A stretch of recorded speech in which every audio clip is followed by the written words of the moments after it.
Yung pinag-usapan kasi natin ngayon, correct me if I'm wrong, yung apprenticeship is after na mag-graduate sa senior high. Mag-apprentice sila doon sa mga company selected o participating company. Not necessarily. It can be a choice. It can be a choice. My yes. suggestion Yes. really, look at this, Yusek, kung pwede to. Dapat, habang nag-aaral sila sa senior high, maglaan ng ilang period, let's say 6 months before graduation, sila ay mag-apprentice sa isang company, chosen company, participating company, na pupunta sila doon and bibigyan silang konting allowance while training para after graduation, kukunin sila ng company na yon, magkakaroon sila ng guaranteed employment kasi sanay na sila dun sa patakaran, sistema ng company na yon. They'll be hired as full-time employees na.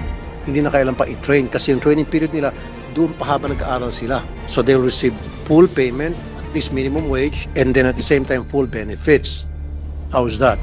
Can be studied, Your Honor, and we can discuss this also with DepEd. Just some information po with regard to the requirement of our senior highs. It is called the work immersion, which is equivalent to 80 hours. Just 80 hours of being immersed in the actual work. But that's part of the requirement po for the completion of the senior high curriculum. So, after the work immersion, yung binabanggit ni Sen.Raffy, nakakatuloy-tuloy ba sila na to be employed in that particular workplace where they are doing the work immersion? No po. Director, instead of 80 hours, ba't di natin habaan? Sabihin natin na maski wala ng allowance, with the guarantee na once nag-graduate na yung estudyante, nakatapos na siya doon sa work immersion, let's say 150 hours or 200 hours, then he or she is guaranteed employment in that company. And then that company will receive incentives from the government, tax break, etc.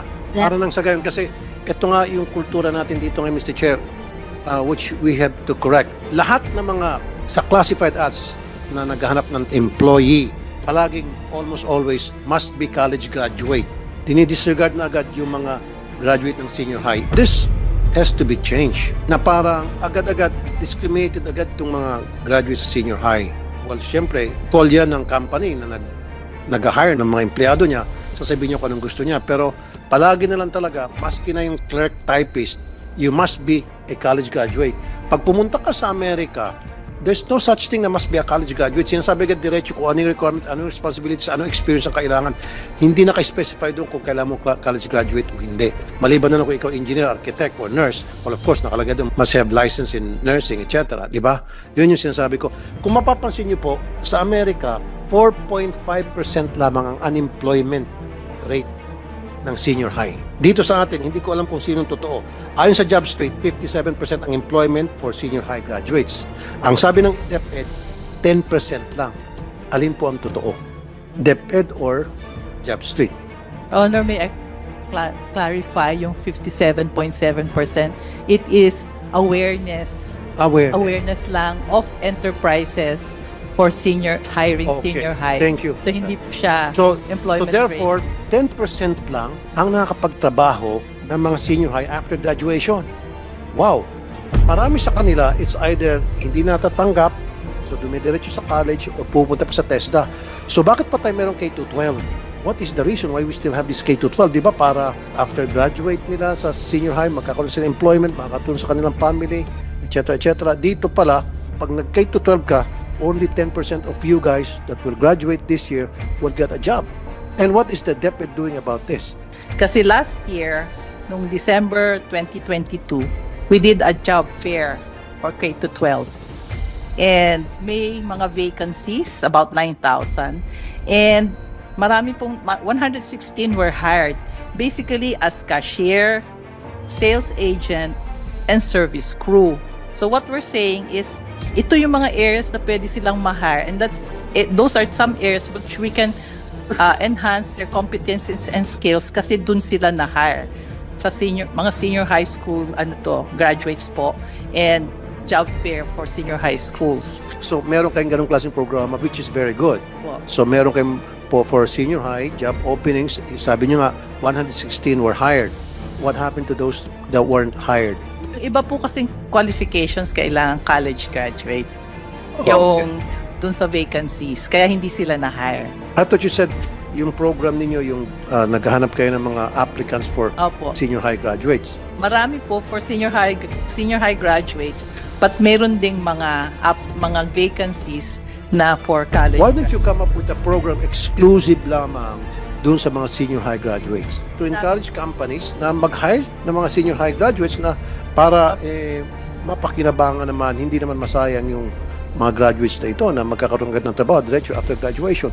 Enhance our program for for Yung- senior high. Karamihan sa mga magulang, nag-expect na anak, pag graduate mo anak, tulungan mo naman itong kapatid mo, pag graduate mo anak, gusto ko makabili tayo ng ganito. Huwag na po yung magte-training pa rin sila. Parang, di ba? Saka isa pa kung mapapansin nyo, Mr. Chair, tingnan mo yung curriculum sa K-12, yung sa mga senior high. Pagdating ng first year college, halos pareho lang yung mga subjects. Kaya nga, dapat pagka-graduate nila sa senior high, matik, meron silang trabaho. Yun po yung gusto ko sana mangyari. Kumbaga, mababaan natin yung percentage ng unemployed na mga graduate senior high. Kasi sinasabi natin, we have to compete globally. Of course, naiintindihan ko yan. Pero the difference is, ibang kultura natin dito, ibang kultura sa ibang bansa. Dito kasi dinidiscriminate pag hindi ka graduate ng college. It's a fact. Well, what we can do is, nandiyan po kayo sa DepEd, nandiyan kayo sa TESDA, kung sino-sino mga otoridad dito, to change that kind of culture and help those people na hindi nakapag-graduate, especially yung sa senior high. You did mention a while ago, isa sa mga reason but there is a lack of participation dun sa program ng mga industry ay meron mga companies nagko-complain. Pakibanggit niyo ulit sa amin, ano po yung mga complaints usually ng mga companies na ay mag-participate sa program ninyo? Companies are complaining with the disruption of the regular operation of the enterprises. Example of this is the Philippine Contractors Association. Contractor? Yes. Anong kinalaman ng contractor sa isang company, halimbawa MSMEs na tatanggap ng graduates mula sa programa ninyo?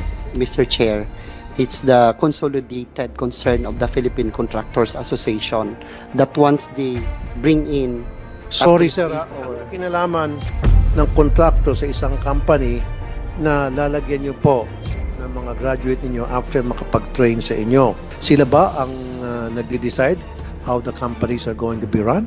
It's an association of these companies, Mr. Chairman. I know. There's an association of contractors. Akala ko kasi you're talking about DPWH, kailangan may mga contractor. We're talking different here. We're talking about companies, MSMEs, maliliit na kumpanya na papasok, galing sa programa ninyo, papasok doon, magkaroon ng trabaho. Ngayon, ang sinasabi mo, magkakaroon ng disruption. How can that be a disruption? These people that graduate from your program, you put them in that company so that they'll have a job. And you said, the company is complaining because it will be a disruption based on the standards set forth by the Association of Contractors. Anong kinalaman ng mga contractors?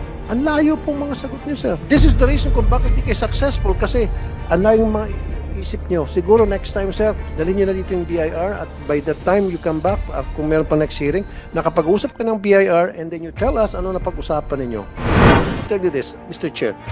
Nung last hearing natin, correct me if I'm wrong, pinagmalaki niyo pa kayo dyan sa TESDA na mataas ang employment rate.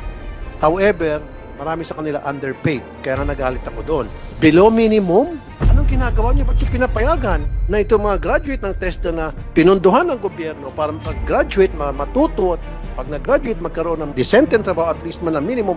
And yet, inamin mo na marami sa kanila below minimum.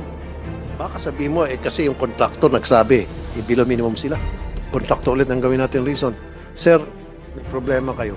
You came here not ready. Sabi nga ni si Senator Joel, we prepared for this. Unfortunately, you guys are not prepared.